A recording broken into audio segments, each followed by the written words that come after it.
Hello, ladies and gentlemen, and today I'm going to be talking to you about a new form of armor which I have purchased. It's called the Jack of Chains. Now, this review is going to be based on the history of it pretty much from the beginning point and to its end.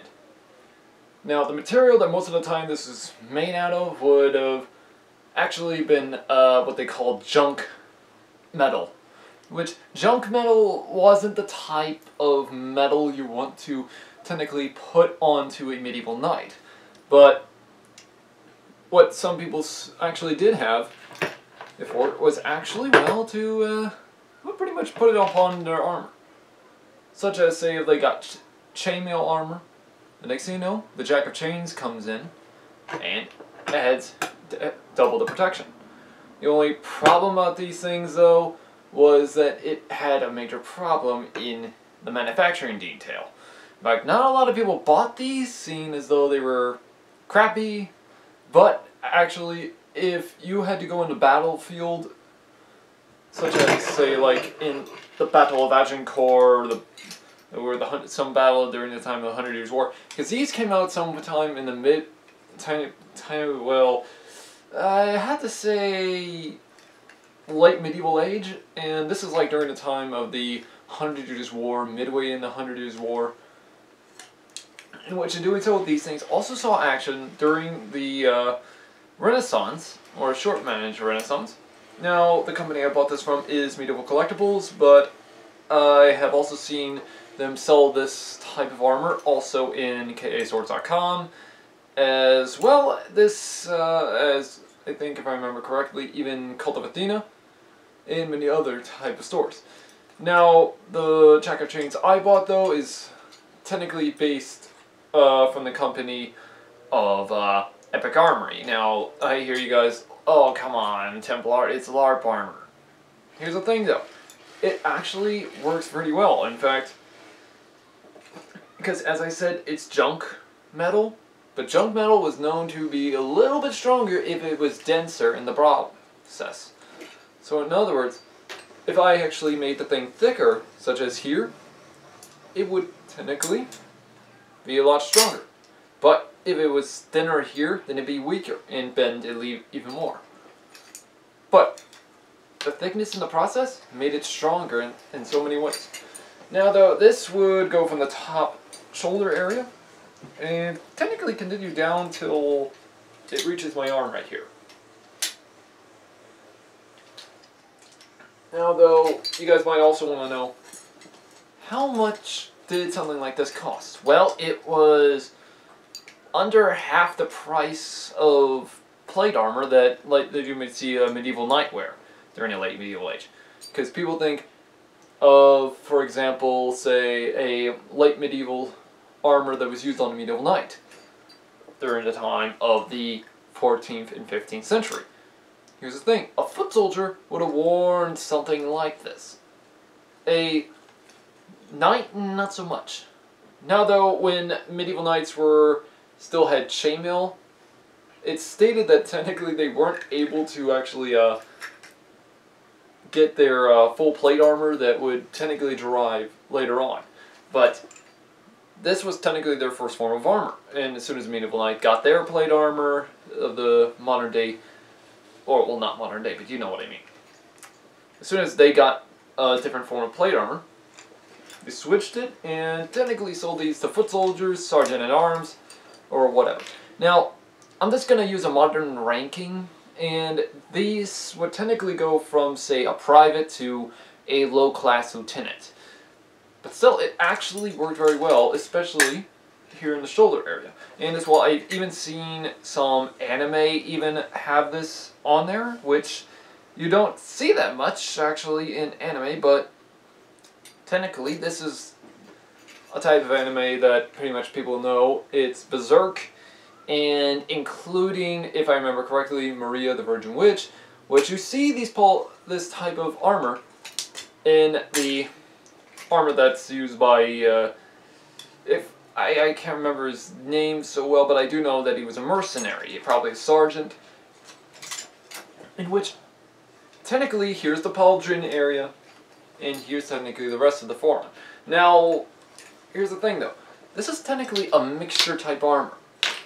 For example, if I wanted to buy good armor at a good price, I would have bought this, instead of waiting to buy two forms of armor, a pauldron piece and an elbow guard.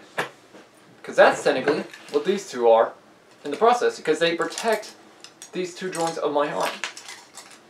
This part, on the other hand, is perfect to protect parts of my arm that wouldn't have been covered by the pauldron nor, well, the guard. But now you guys might wonder, how good was this armor? Well, it did last up for a long time, so it's probably a good armor. Now, though, the only problem about this is, since this armor only protects the outside area of the arm, it won't protect the inside. So you could pretty much end up having a cut to the inside of the arm, and where this armor doesn't show, you will get cut. Now, you can attach this with a gambeson, and you can even attach this with chainmail, or mail, whatever you guys want to call it. Now, I've even been looking on my computer and noticed that there are some other sites, but as well I'll also put some links in the description below for you guys for the different types of armors and stuff, and as well I'll also put a type of link that will link to a gambeson that technically is supposed to go with this for some reason. Wait to show if you guys want to buy it or not. But me, my gambeson technically does not actually have that quality with the holes for a gambeson yet. I haven't gotten one yet, but I will be using this with chainmail very soon when I put it on. Well, how about we hop right to it then. And now let's begin, ladies and gentlemen. Now, first I'm going to start with the gambeson. Better take off the belt first.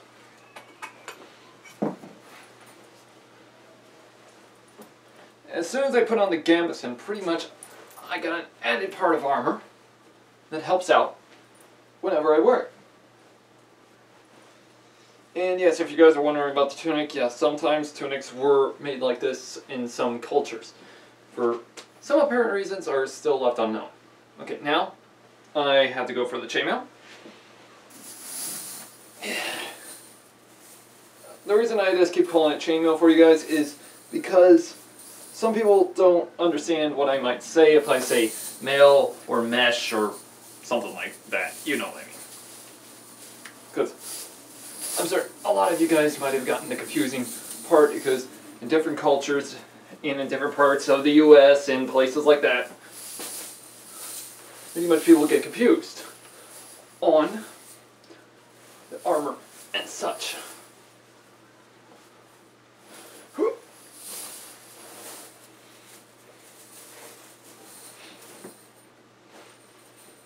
Okay. Okay, better put on the belt.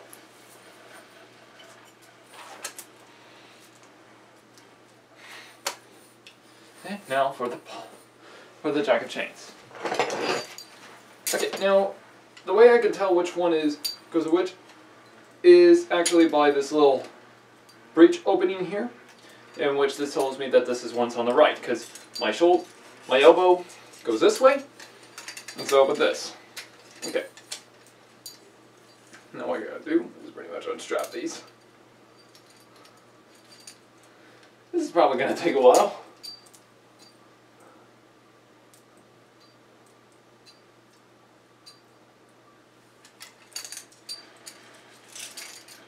This is probably why a lot of soldiers probably kept these connected to their armor, in order to make sure that they didn't have to try and, well, you know, put it back on.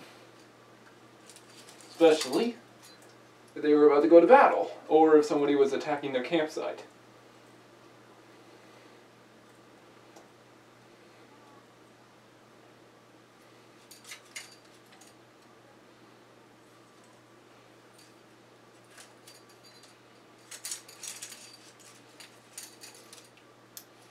What I gotta do is just gotta tie it here.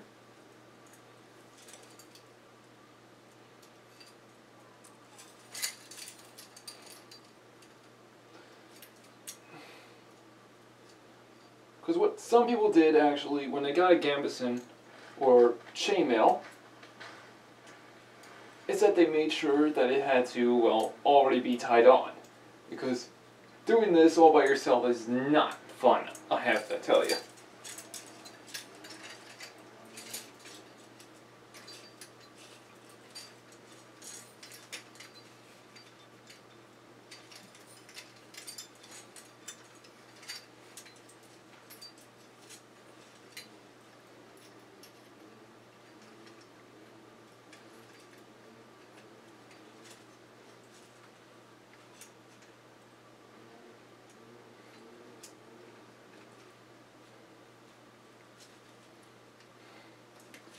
This is probably the harder part, to get the elbow in.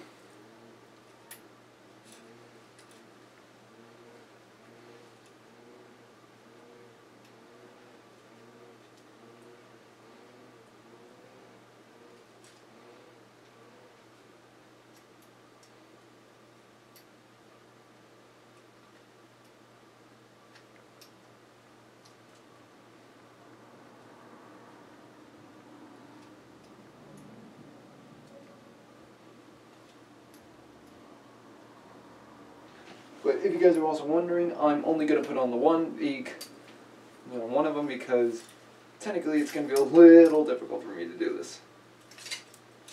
Hang on. I think I might need it to actually tie it on this end.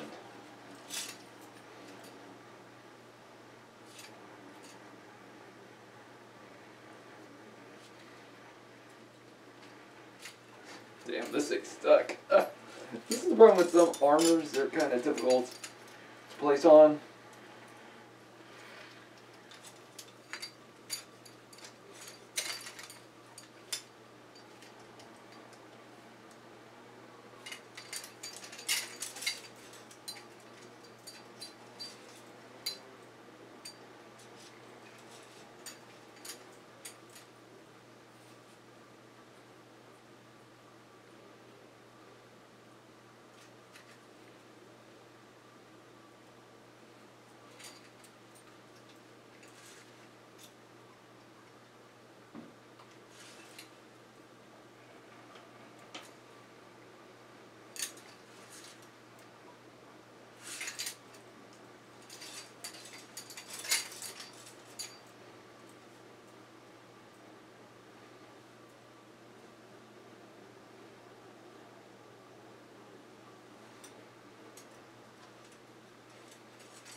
Okay, well there's that arm.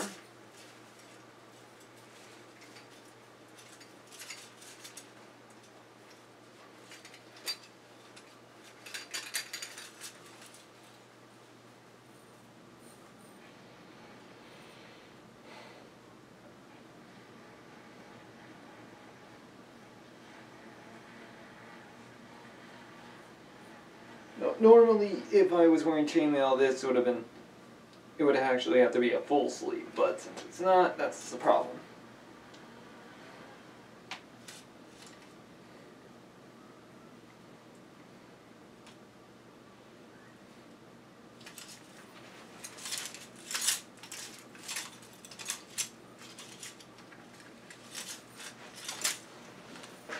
So as you guys can tell, it could pretty much work for the human body. Now though, this part though, it's sometimes strapped onto the chainmail, but unfortunately I didn't have enough time to put it on. But as you can tell, it can work for the human. Because the wearer, it's pretty much easy. As I said, foot soldiers normally would have worn something like this. Such as if I was just wore my kettle helmet, for example. Look technically like a badass mercenary knight, a soldier, am I right? Now, as I said, the pauldrons pretty much protect the hand. The shoulder area here, go over here. Now, there are some problems though about this armor when you're moving around. Most of the time, if you actually do got a form of armor like this, it technically ends somewhere around here. And as soon as it ends there, you're pretty much vulnerable. But now here's another thing I like about this thing. it works for the hand. In fact, let me turn on this light. Unfortunately, I couldn't get it correctly on. If you guys could see that, sorry about that. As you can tell, let me just back up. It pretty much has a strap here, here, and up here. Now though, I am planning on getting a different type of chainmail, which is probably to be 10 to 8 inches underneath my armpit. So technically they might be a little bit longer, so I might be able to attach this in the future. But as I said, it is pretty badass if you ask me. As I said, ladies and gentlemen, if you want one of these your own, go down to the description below and see which one you fancy the most. Now, I do have to inform you guys though, the armors that I see in the site that are the same like this are actually sometimes out of stock, so you might need to take a lot of looking in order to find the right one you guys want.